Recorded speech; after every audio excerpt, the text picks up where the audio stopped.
I literally fell asleep at the wheel and I totaled my car, man, which is insane to hear. I was stopped at an intersection when I suddenly blacked out and I wake up to the loudest noise I've ever heard in my life, which was the truck slamming into the car in front of me. And I was absolutely petrified, man. I literally thought my life is over. I was never gonna see the light of day after this. I'm like sitting there in regret. Oh no, man. And then the owner of the car gets out. He obviously could tell that it was my first time being in a car crash. He didn't know that I fell asleep. He just came out of the car and he's like looking at me with this face of like, who the freak just ran into my car? We were at a complete stop. This guy handled the situation like he's had multiple instances of being in a car crash. He came out of the truck and he immediately called the police. And I was just standing there like having like a seizure or something, freaking out, having a heart attack. I did not handle the situation well. He said it so perfectly. He's like,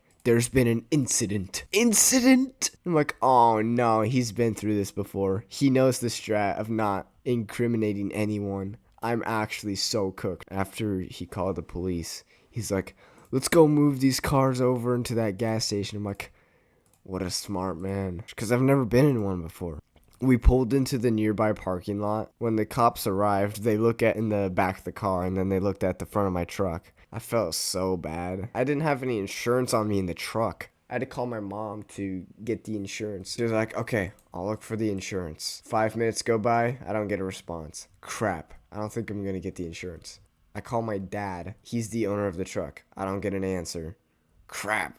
I called my manager because it's a company truck. I know, even worse situation, by the way. He's like, all right, I'll look for the insurance. 10 more minutes go by and I don't get any response. While I'm waiting for the insurance to come through, you know, the black dude is like talking to the cops, like chilling it up with them, you know, getting all buddy with them. Like, oh nah, dude. He was talking about how like freaking racism is a problem. Like, dude. But yeah, he was just talking to the cops all chill. I'm like, dude, I need to relax. And I could not relax at all. I finally got the insurance for the truck.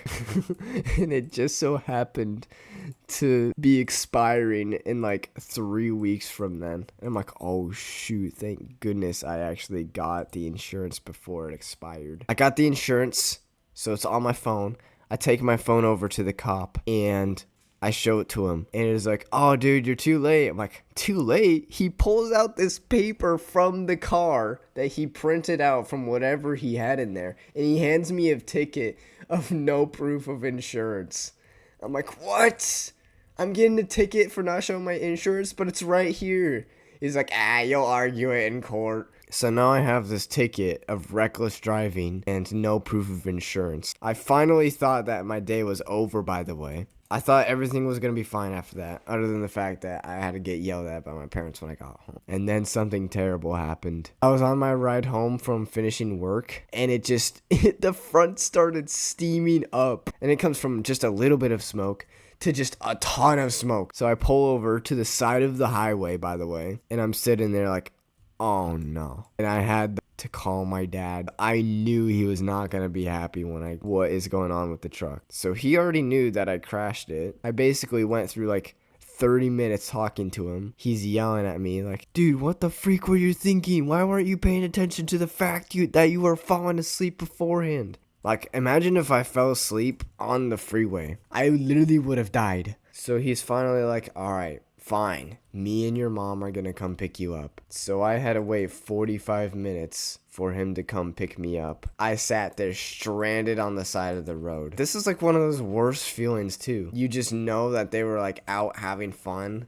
you know, enjoying their day and probably like going out on a date. And then I just decided to just come ruin it. Coming out and saying, hey, my truck is totaled. It was the most grueling and painful and most frustrating 45 minutes of my life. Sitting in a very regretful state. I remember my brother Micah called me Yeah, I remember saying to him, like, this is terrible. I'm gonna be stuck here and I'm gonna get fired from my job. Why did this have to happen to me? I remember saying that. Why do I deserve this? Why did God choose me of all people to freaking curse and get in a car crash? I thought I didn't deserve it. I felt like I was at rock bottom. Michael was just like, dude, calm down. Mom and dad are gonna kill me. They're never gonna let me see the light of day again. My brother had to calm me down and tell me that it's really not that bad. It could be a lot worse. He was like, at least I was alive. That's something I didn't realize, but I knew I had to admit, like, yeah, I was just super embarrassed that I freaking destroyed the truck, and I knew it was my fault, but I really did not want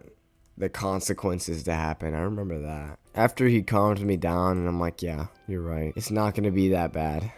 My parents showed up. I was terrified, and I genuinely thought that they were going to send me to the gulag, send me to Siberia. That I'm just disappointed in you talk. They were definitely pissed off at the fact that I destroyed their car though. That's for sure. Do you know the consequences of your actions? And I'm like, kinda. My dad looked at me like he was going to knock me out. There's something that's even more annoying than me. It's called the insurance company. If you've ever dealt with the insurance company and get in a car accident, you're actually like they will call you every single day, non-stop. They wouldn't leave me alone, man. When I was at work, they'd call me. When I was at home chilling, they'd call me. And my dad was like, don't call the insurance. Don't answer the insurance company number. I'm like, I didn't know why I shouldn't have answered the phone. And I didn't even think about Googling it until after I dealt with court. It was actual torture. For